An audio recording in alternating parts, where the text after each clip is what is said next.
Welcome back to the channel, my brothers, or welcome to the channel if this is your first time. My name's Andy R, and this is the Brotherhood of Men. And today I want to talk about that knotty subject: why do women constantly want to be seen as victims? I mean, it's not really a perfect or ideal situation to find yourself in. Well, there's a lot to get into, so let's get the video started.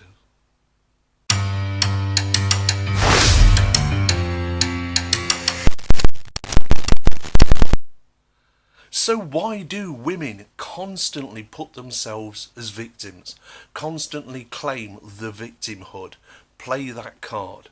Why is that? It's not a nice place to be. Nobody particularly wants to be a victim of anything.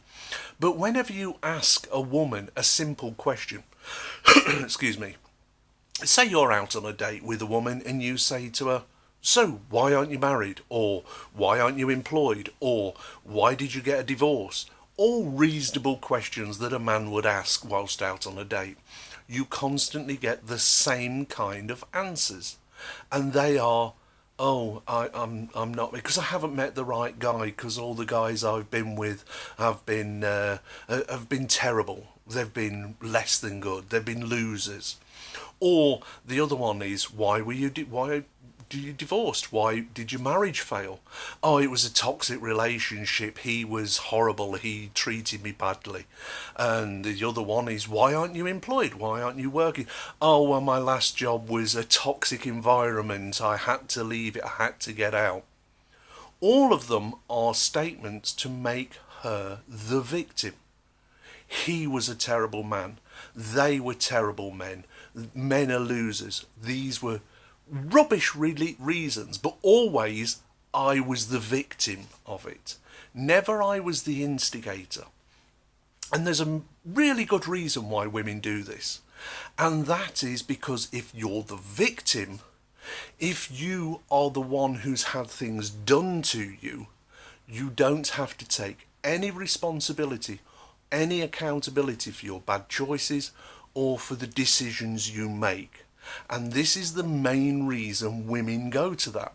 You see, unfortunately in today's society, victimhood has a cachet to it. It has a certain amount of, how can I best put this? It has a certain amount of validity. But it also forgives the person who is a victim. You're not to blame. It's not your fault. You were a victim. You don't have to take any responsibility. Any build-up up to that point is forgiven. And that's what a woman's looking for. Forgive the poor choices I've made. Don't concentrate on the bad decisions. Concentrate on my victimhood and give me resources, whether that's your attention, your affection, or in some cases, money. So if you're a victim, there is a certain amount of forgiveness because you had no agency. It was something that happened to you rather than something you instigated. So for instance, why haven't you got a job? Why are you unemployed? Oh, the places I've worked at before, they were toxic environments. Well, you went to work for that place. You chose the field you work in. All of those were your choices, and now all of a sudden they were terrible places to work. You see, if you're the victim, nobody can say to you, well, you made those choices. You made those decisions. You should be accountable. Also, why didn't you find another job before you left that job? Whilst you were working in that alleged toxic environment, you were earning a wage. You were able to sustain yourself with that wage. But there was nothing stopping you from going to find another job. But with you saying that you were a victim of this terrible work environment, at no point did you do anything to find something better whilst you're in there. No, you just left. Or, more than likely, you were sacked. But you don't want to come across as that person. You were sacked because of your bad behaviour. Always, women are great at telling stories to themselves and their girlfriends that make them come out in the best light. So they will say, I was a victim of this place. I had to leave this place for my own sanity. Not, I found another job and then left it because it was a terrible place. That's what a man does. He finds himself in a situation, but he doesn't throw everything out, all the baby with the bathwater. He will look for a solution. Either that is improve the work situation he's in, or find another job to move to and walk away from that place. Whereas a woman will just walk away, emotionally driven in chaos. She will quite literally wreck her own life and then play the victim. Because if she plays the victim, uses the victimhood card, nobody can blame her for her choices. It's the same in relationships. Why are you single? I mean, you're a really good looking woman. You've got a great body and you seem to have a nice personality. Well, of course she does. She wants to put on the best face. This is a first date or an early dating. She wants to come across as the best prospect for you. So she's not going to say, well, the reason is because I keep picking Chad and Tyrone, and to be honest with you, I make poor choices. That would at least be an honest answer. But no, it paints her in a bad light. So she doesn't want to give you the honest answer. So what she's really doing is lying to you. She's manipulating the truth so that she comes out in the best light. Now, unfortunately, this is not just women doing this. No, there is another type of person who will do this, and that is an effeminate man. A man who doesn't know what it is to be masculine because it's been beaten out of him from childhood. He's found himself in that unenviable position of not knowing how a man acts and moves through the world because he's had no real role models on how to act and move through the world. All he's had is women's input. All he's had is female influence in his life, and therefore starts acting against his own nature and becomes a feminine kind of guy. And because women find victimhood has a cachet, has a certain status to it, has forgiveness automatically written in, a man will try and do that same thing. A man who isn't truly masculine will start emulating those traits that he sees from the women who've influenced his life. So he will be a rumour monger, he will be a gossip, he will be somebody who constantly forgives himself for his mistakes instead of owning them and learning from them. He will constantly do what a woman does, and he's the victim of every circumstance, never the instigator, never the person to blame for the choices and get the consequences. But it doesn't work for men because men have always had to face the consequences, and these feminized men soon realise they get slapped in the face with the reality because the women won't defend him. Whereas women will always defend other women because it's part of the sisterhood code. Never criticise another woman, because if you do, they will criticise you. And that's why you don't see women hold other women to account for their bad behaviour, for the poor choices they make, for the bad decisions that come from those poor choices. They're also always just convince themselves that you were a victim. Bless you. It wasn't your fault. So you ask a woman, why did you get divorced? I mean, you're a good-looking woman, you've got a great body, you seem to have a nice personality. Like I said, she's putting across a front to make herself look as good as possible. Well, number one, she'll probably hate you for asking that question, but it's a totally reasonable question. It's a reasonable question that any man's going to ask. You were once married and now you're divorced. Why is that? So she has to paint herself, she has to put herself in the best lighting she can. So she will blame the man. He was a toxic man. He used to do terrible things to me. I had to get out. I had no choice. But when you look at the statistics, and men are not stupid, that 80% of divorces are instigated by women, 90% if they're college, university educated, you start thinking, well, they all couldn't have been toxic men. They all couldn't have been these terrible abusers. No, most of the reasons given by women is they were unhappy in the relationship. Well, nobody ever promised you happiness. In fact, marriage has nothing to do with happiness or love. It's all about the next generation and what's best for them. But this selfish woman will tell you that she is now not with the man, and I guarantee she was the one who instigated the divorce, proving the fact that women can't stay in relationships because it is hard work. You have to do the work. But she knows that, and she knows that if she told you the truth, that I got out because I was bored or I was unhappy, then all of a sudden she makes herself look selfish. She makes herself look what she is: entitled, selfish, only considering her, never considering somebody else. So why would you pick her? Because she's never going to consider you. It's always her needs, wants and wishes that come first, even to the detriment of any children she has, because the outcome is going to be detrimental for them. So you ask the obvious question, why didn't your marriage work? She has to paint the man in a terrible light and make her look the best she can. She has to be the victim. And victimhood, like I said, has cachet. It has value. But the truth of the matter is that so many women are doing this now that men are starting to wake up to the absolute truth that this can't be true. Every time that you say you were the victim of something, most men nowadays are going to think, well, that's nonsense. You're the victim of only one thing: your poor choices. Rightly so. You're the victim of only one thing: your bad decisions. These are not victims. These are people who are having to face the consequences of what they chose. Number one, the guy she married, she chose. She chose to accept his proposal.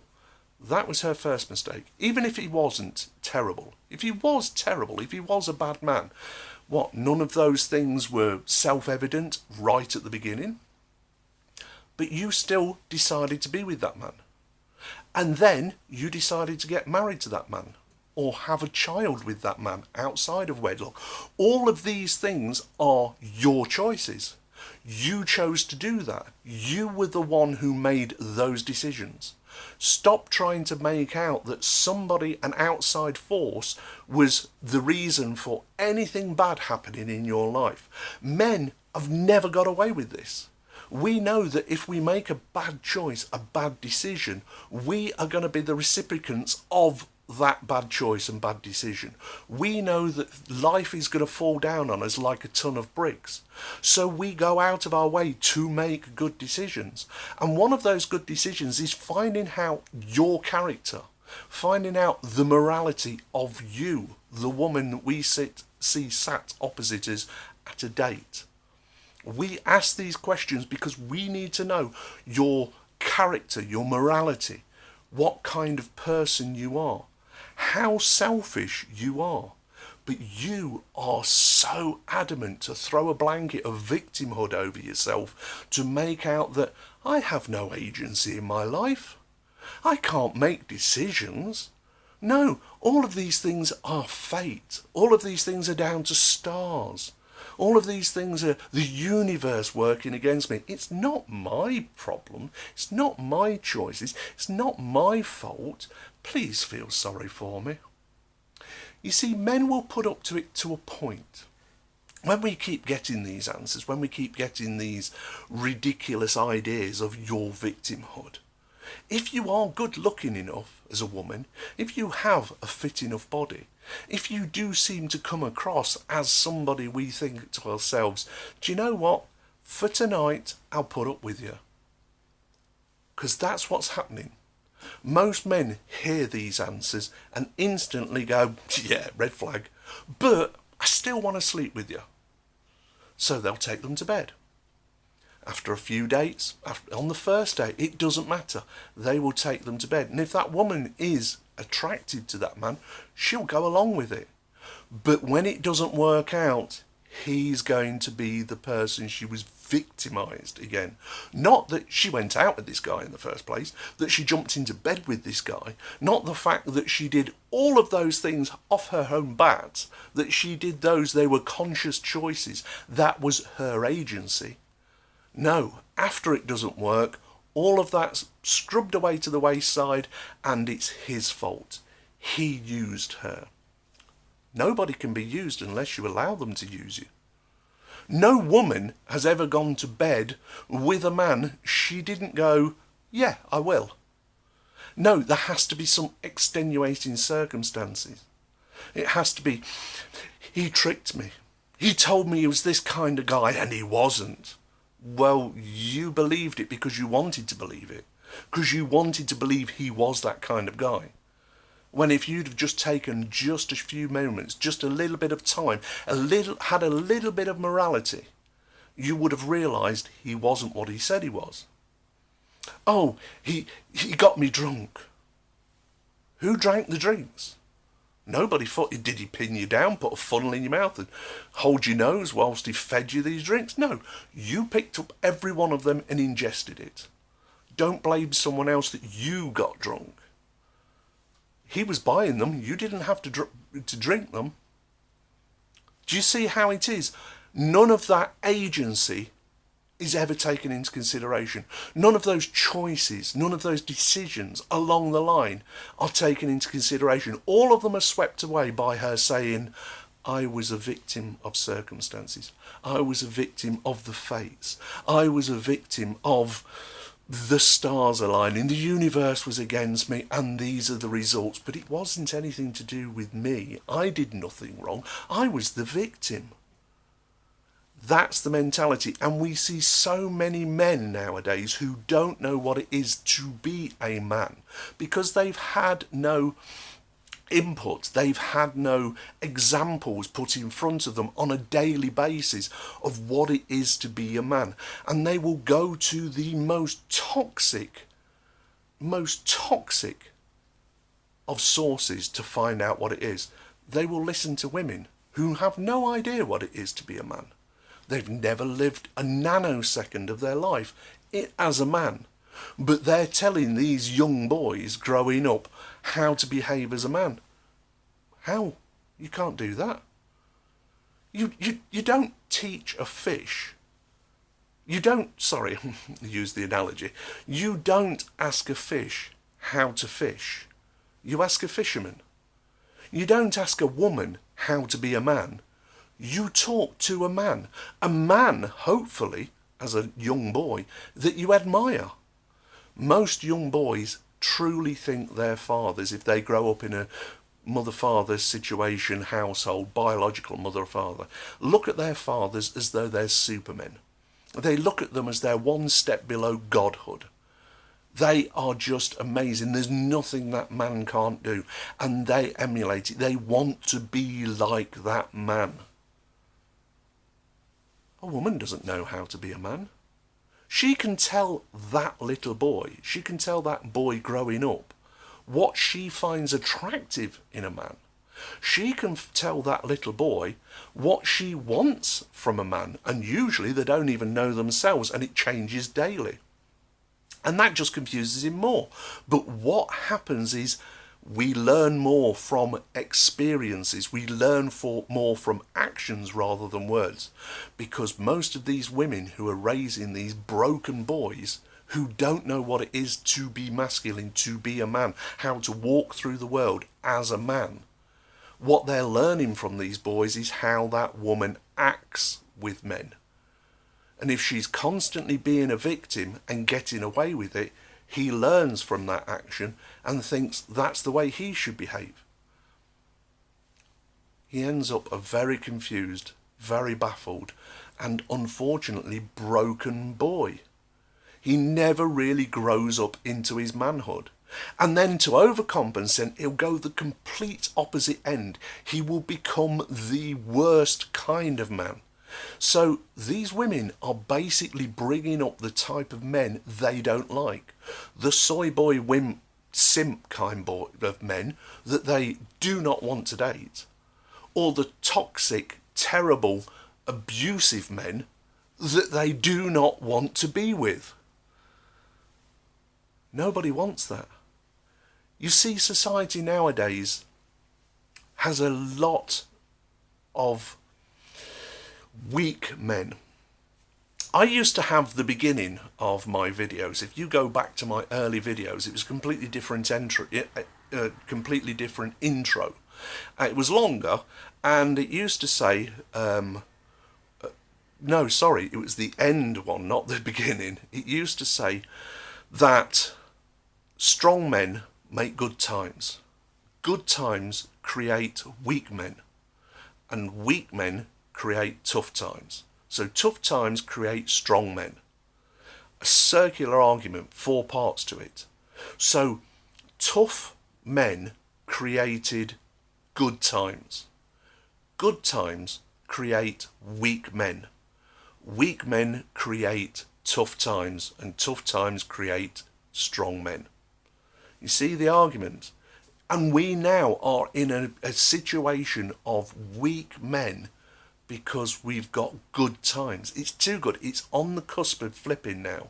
Right on the cusp of flipping. Men are starting to wake up to what has been done to them, to realising that the system has been rigged against them, and are starting to fight back. And the first part of that fight back, men are saying, we want nothing to do with you. To be quite frank, you are not worth our time. There is very little you bring to us. You used to have value to us, and now you're just horrible. There is nothing that we can hold up and say, this is a paragon of virtue, because you are not virtuous. We can't say we get behind your morality because you have no morals. So we're saying we're done. We've had enough. We're not going to put up with your victimhood anymore, because you're not a victim. You are an agent of your own destruction. And we are not going to be the ones who pick you up and put you back together. We're not here to fix your jigsaw. We're not here as your therapists. We are not broken toy fixers. We will use you for what you offer, and that's your body. But we do not see any value in anything that you bring to the table that we can build a long-term relationship on. So that's all we're going to do. And each time, because you women don't change, we men are saying no more. Anyway, do you agree with me? If so, leave it down in the comments below. If you're not already subscribed to this channel and you've got something from this video, then please hit the subscribe button. Don't forget to hit the bell notification.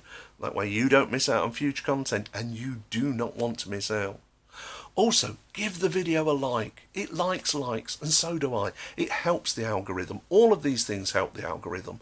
But what really does help and helps grow the channel, and I do want to grow it, is that you brothers subscribe and you share these videos. So please share it. Anyway, I'm going for a cup of tea because, well, quite frankly, I think I've earned one. You, my brothers out there, you take care of yourself, because if you don't, who will? And I'll talk to you soon. Bye now.